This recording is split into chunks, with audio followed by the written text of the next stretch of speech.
All right, well, I'm going to start recording. And what I would like to do is go around and have each of you tell me how your in-district visits went. I'm going to start because TJ was here when I popped on. So tell me how it went in St. Mary's. Well, as usual, I'd love to spend more time around people that are in the building and do other things, but I was able to only squeeze in like the last session that Lexi had at the end of the day. Anyhow, but I did get to share a car ride with Lexi on the way back to St. Mary's, and what she reported was that she said she really liked how we structured it, and she even made she was very complimentary. She said, I think I'm gonna make that suggestion in the future. Just a reminder, we had her full day instead of half because we weren't able to have her visit us prior. And what I was able to do is schedule observations first. And I thought, or she said that was handy to kind of get in the class, kind of get a sense for the class climate, students, and then teach lessons next in the second half of the day. I also was able to schedule 2 times where she could meet with teachers or be available for teachers who maybe wanted to meet with her and talk to her.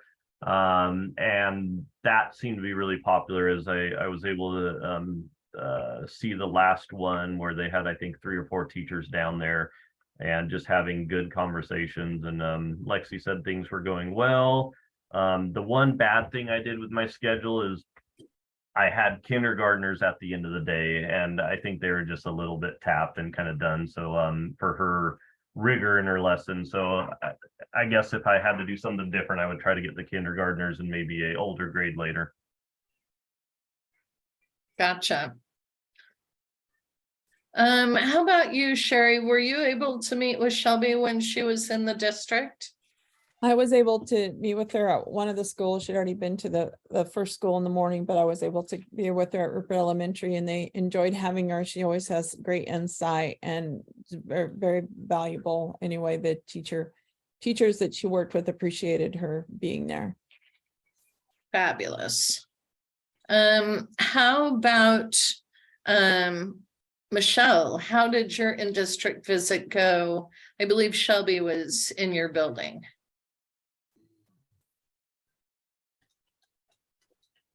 You're muted, Michelle.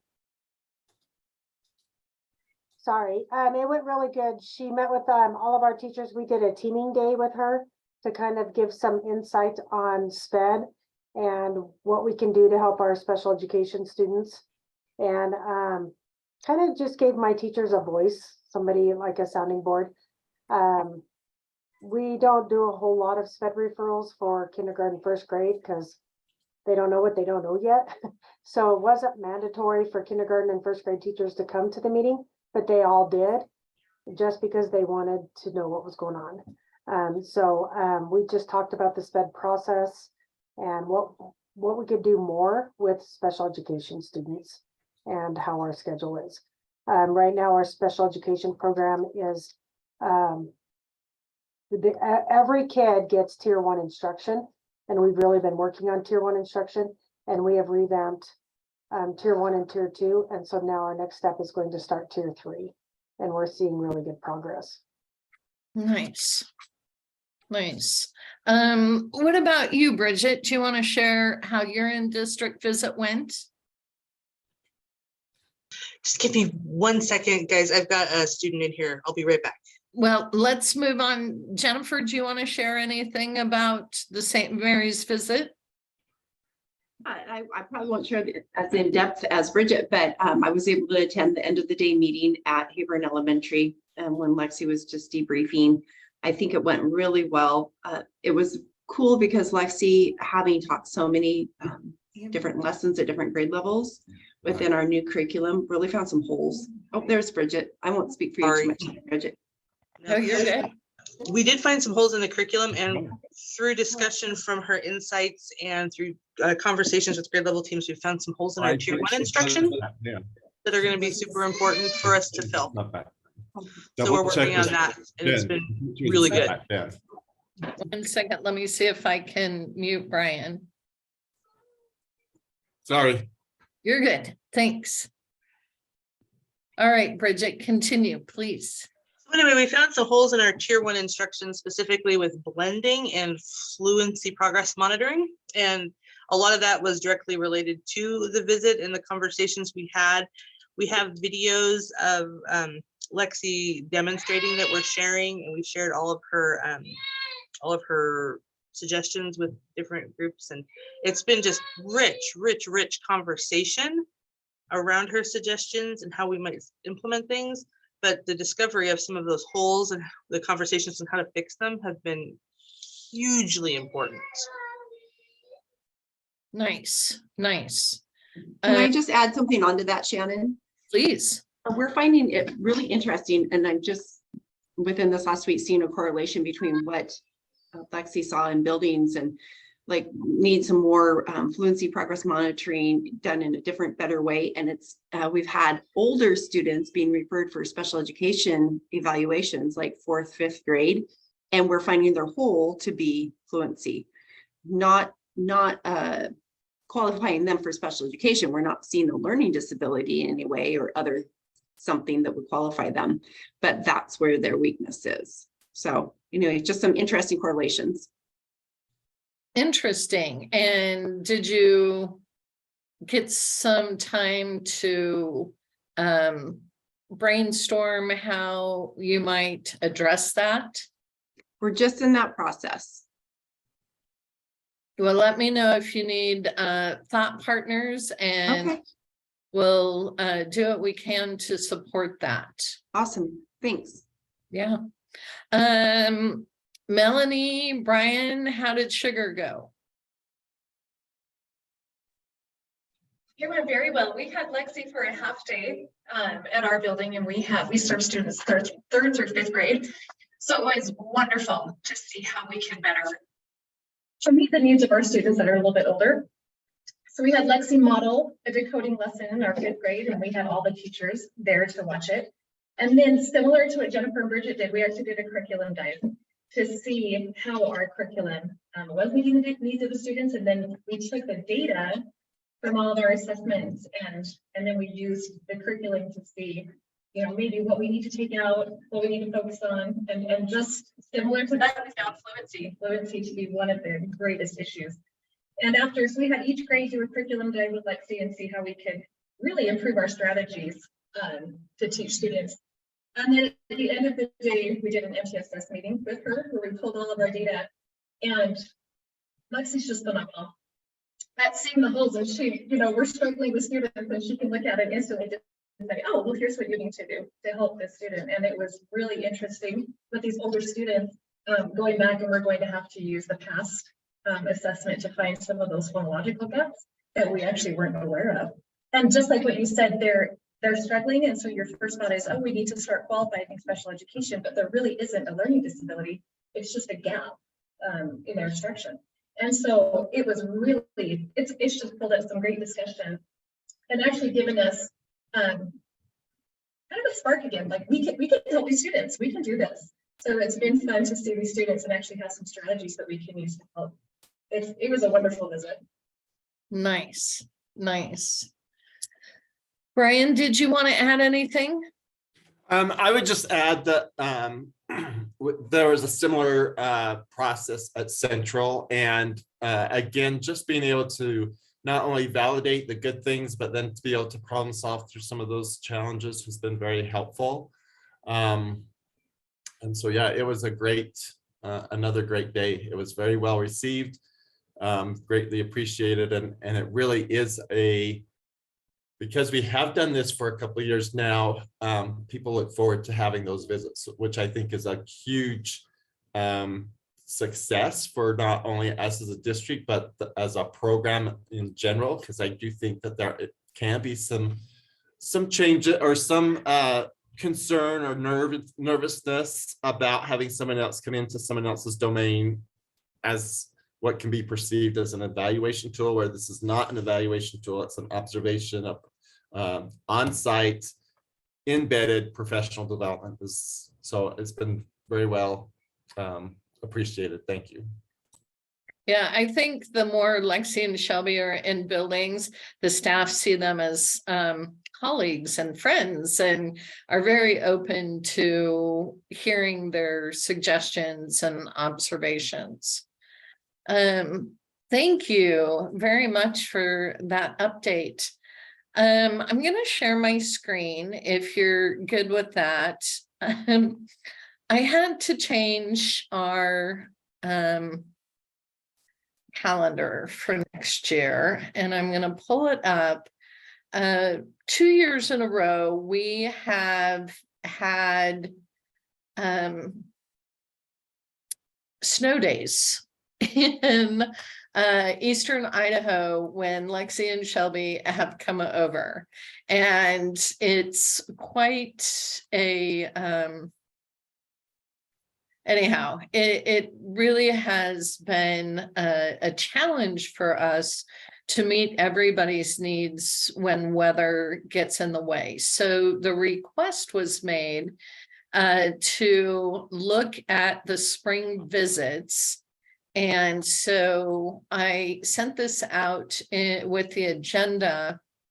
We would like to change just the February in-district visits to later in February and the first part of March. With that being said, I also know that we end up backing up against spring break and other district obligations. So if everyone would look at, is March 4th, does that run into anything for you, Brian? The only thing that it might do is we might have a professional development day on that. That's a Friday, right? I will have to look. Are you guys a 4-day school week now? We are not. Oh, okay. Okay. March 4th of 2024 is a Monday. Okay, then that should be okay, yes. Okay. Twin Falls, how does the 8th look? We don't have our calendar set yet. I mean, it started, but I can say yes, because spring break's the 3rd week usually of March. Fabulous. St. Mary's, I have you guys on March 28th. I tried to get you as far into March due to weather concerns. We'll probably have spring break that week. That's Okay. typically the week that we're out. Okay. The 28th, you said, not the 18th, right? That's on there. No, it's March 18th is when. Oh, wait, okay, then we should be fine. Sorry. I thought 18th that should be the was- week before, yeah. Yeah, 18th is good, 28th wouldn't be. Perfect. Yeah, okay, that's good to know. I'll check with our other participants.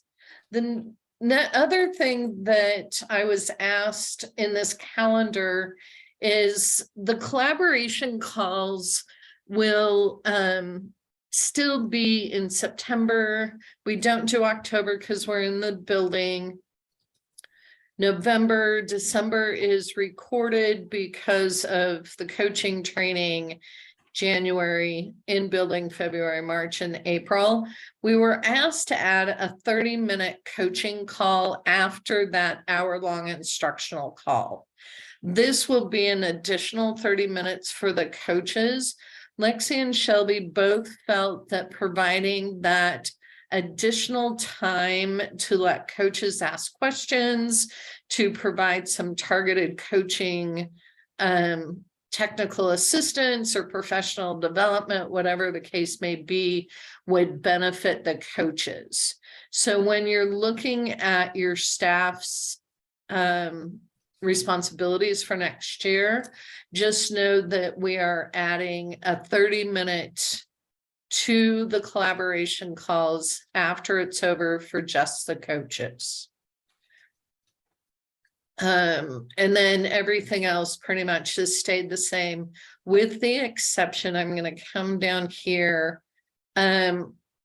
I need to make sure everybody understands the parent component.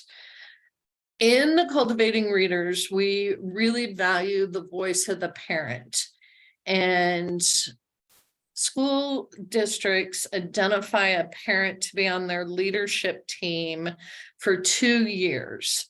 So the parent that you identified in year 1 should have, if they didn't, recruit a parent to be with them in year 2.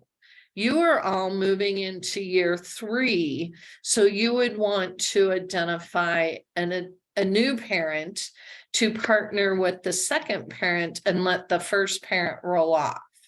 So the goal is you would have a parent on your leadership team for 2 years. The second year, they are mentoring a new parent. So do all of you have 2 parents? We Ooh, have, Jennifer, yay. Brian, we have none. We cannot get them to commit. It's been very frustrating. and Michelle, you said yes. So all of you will want to work with those parents to identify a third parent, because the very first parent gets to roll off next year, unless you guys want to continue to maintain them. Brian, I'm going to come back to you in just 1 second.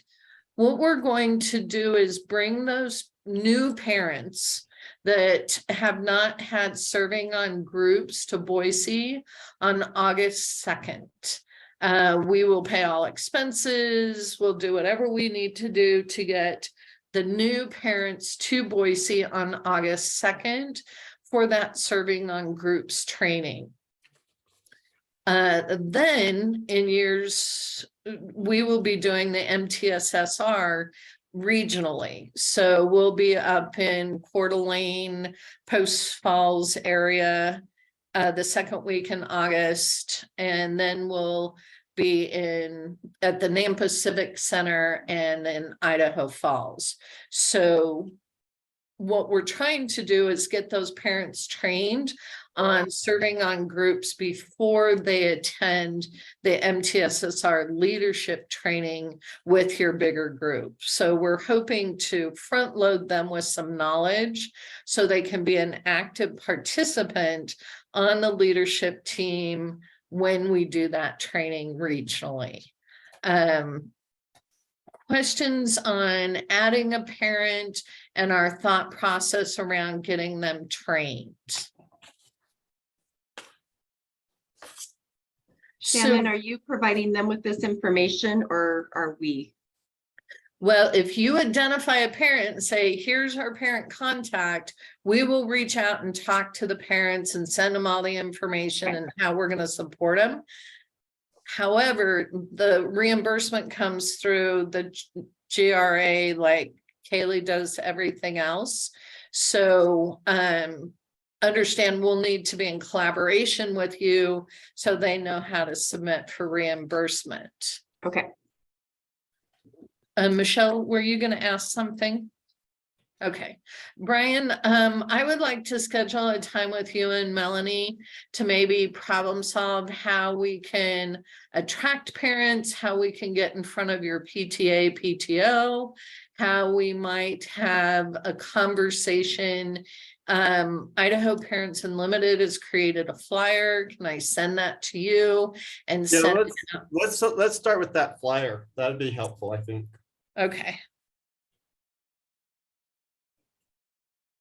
I will get that from Idaho Parents Unlimited because really we have found that parent voice is really important, and it provides us amazing insight into that bridge from what's happening at school to what's happening at home.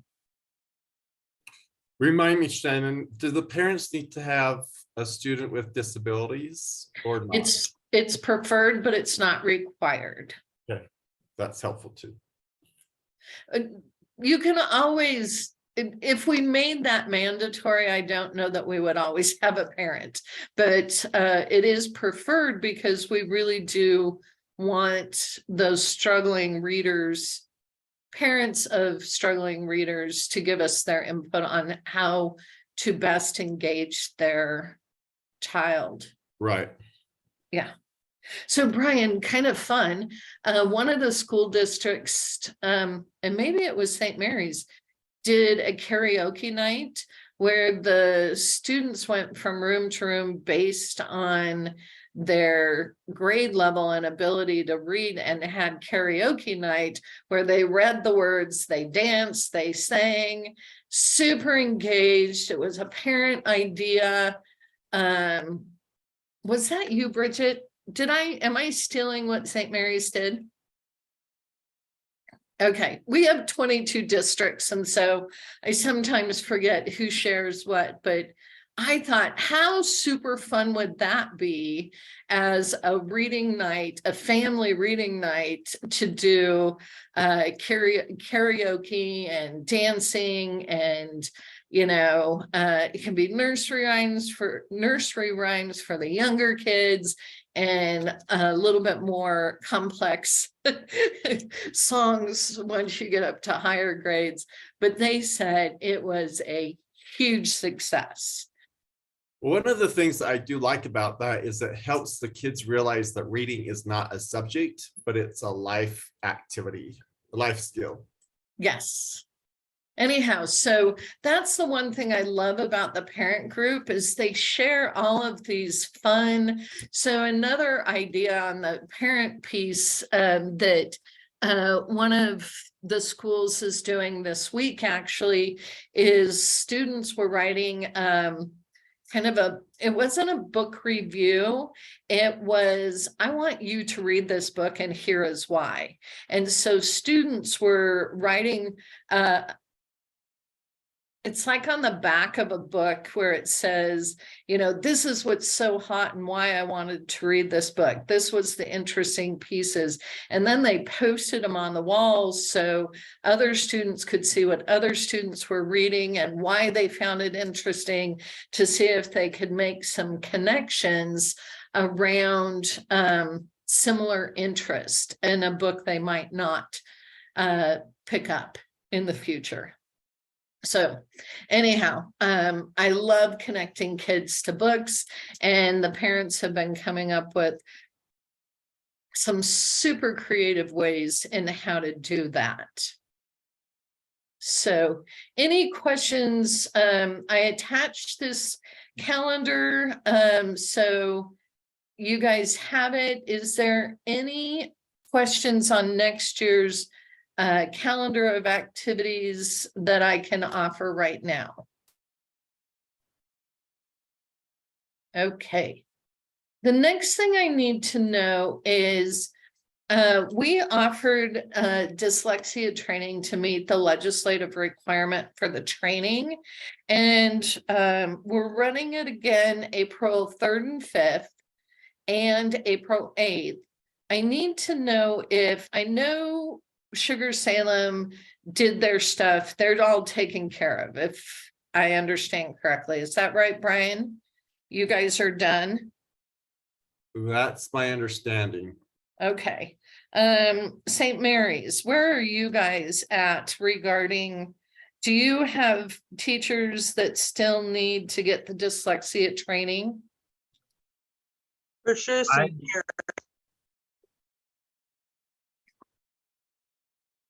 TJ, then Bridget, then Jennifer. I may have one. I need to double check. Everybody else I think has in my building. Okay. Would you send them an email to register? It's in the agenda. The reason is I've been asked to open it up to other districts, but our cohorts get first slots. And so I need, if somebody hasn't, I need them to get registered so when they open it up, they don't lose the opportunity to somebody who's not in the project. Bridget. I have a couple paraprofessionals because we were a little confused about the original wording. And so I have a couple paraprofessionals that will probably sign up. Okay, again, I'll send the email today. I'll remind them. I've sent it, but I'll remind them today. And Jennifer, it was open to everybody in the district. So if your middle school and high school teachers need it, please have them register sooner rather than later. I think Julie wants to open it up to other districts on the 15th of March. And when the slots are filled, the slots are filled. Okay. Okay. What about you, Sherry? Does anybody in Minidoka still need to have the dyslexia training, or did you as a district do it a different way? The district took care of it, so we've had that. Thanks for checking. Yep, I'll just note that you're finished in Twin Falls. Michelle, did you guys do something internally through your district? Can't get my fingers to work. The district did some things overall. My cultivating readers team is good and checked off. And then they actually said at the HR level, they were going to monitor everything for us. So I haven't been doing it. I don't need more work. Okay, but I They said don't they're need, gonna do it, then I'm letting them do it. okay, so I don't need to be concerned about making sure you have some slots available. No, we're good. Yeah. Fabulous. Okay, the next, we've kind of talked about identifying parents for next year. I met with Carol Disson, Lexi Shelby, and Kaylee and I around the Spring Institute, and we have decided we're going to do it slightly different this year. We're going to have 2 sessions. The morning session is going to be run with Carol Disson from 8 o'clock to 11 o'clock Pacific time, 9 o'clock to 12 o'clock Mountain time. And that's going to be your MTSSR leadership team. It's going to focus on data. It's going to focus on the system. And then in the afternoon from 12 o'clock to 3 o'clock Pacific time, 1 o'clock, 4 o'clock Mountain time, we encourage all of your teachers, and this can be everybody in your building, paraprofessionals, whomever, to get some intensification training on reading instruction based on areas of the IRI that we found that students were not proficient in. In the past, we've done it around spelling, and this year it looks like we're going to need to do some additional stuff around text fluency, but it really is looking statewide, project-wide, what areas of the IRI are not performing the way we want them, our students to be performing at, and then providing some intensification instruction around those areas.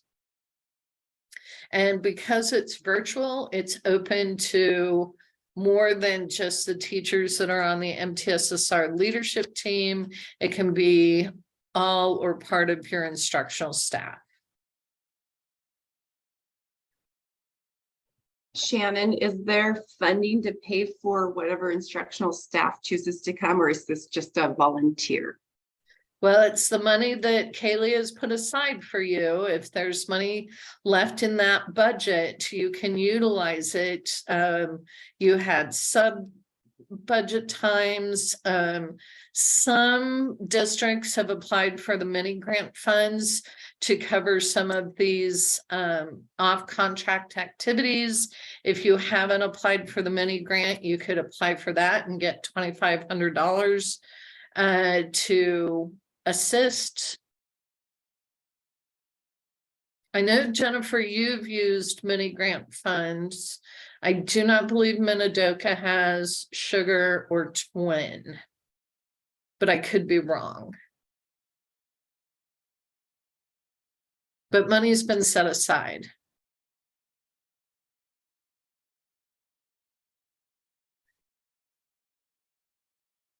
So one of the other things that has been shared is some districts are having a parent night with their students just before summer and creating some summer kickoff activities and walking the parents through activities they can build into day-to-day to keep reading a focus throughout the summer.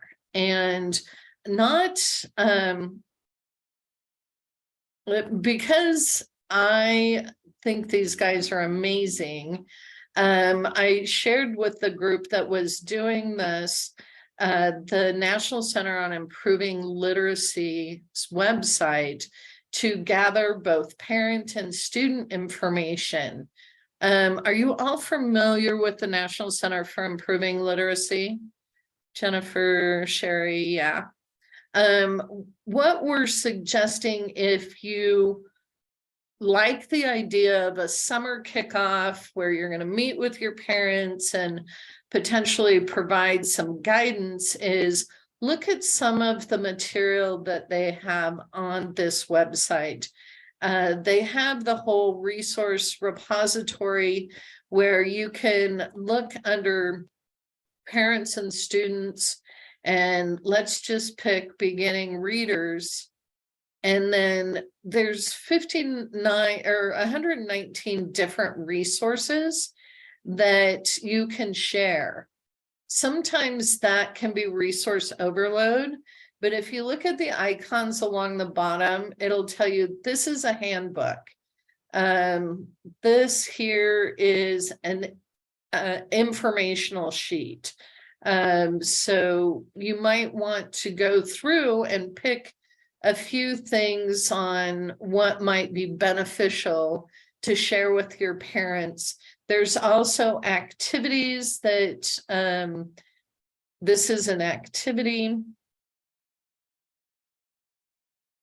that parents can be doing with their children to wordplay and games to work through different things. So I just wanted to give you that resource. What this district is doing is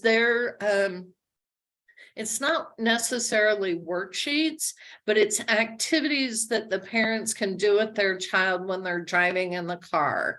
They meet what they can do with going to the library, and they might get the public library schedule for story time or some of the other activities that are going on at the public library. They are providing the parents with community resources. So if somebody in the community is holding a book read or some sort, they're providing it. But the goal of this is that parents look at the summer months as a continuum of reading activities. And they're just all coming together and sharing these resources. Is there any questions on that or thoughts?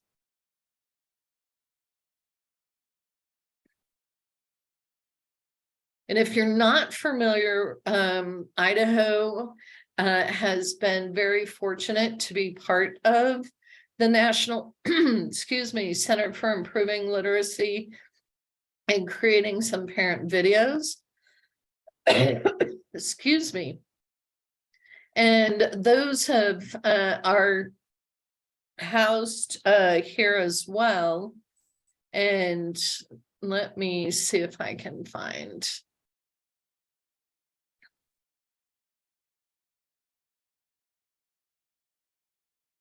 We created some videos with Idaho Public Television several years ago, and these videos you can download, and one school district downloaded them because they were from Idaho, and there's 9 of them, and had them playing on a loop outside the office so the parents could see what it's like when you're at the grocery store, how you can engage your child in talking when you're at the grocery store. Picture books or wordless books, how they can still be very impactful when a student is not quite ready to read. Stories we tell are about family stories and a great grandmother sharing family stories with her grandchildren and her great grandchildren. So and cooking, how to talk during cooking. Each of these videos are no more than 2-3 minutes long. And there's some information. So checking the list builds vocabulary through conversation. We talk, we answer, we support, and then there's a video that goes with it. Again, these are a couple years old, but we had such a good time creating them, and they're still such a good resource that I just want to remind people that they're out there. It's kind of all I had for today. Where are you guys at? What do you need from me?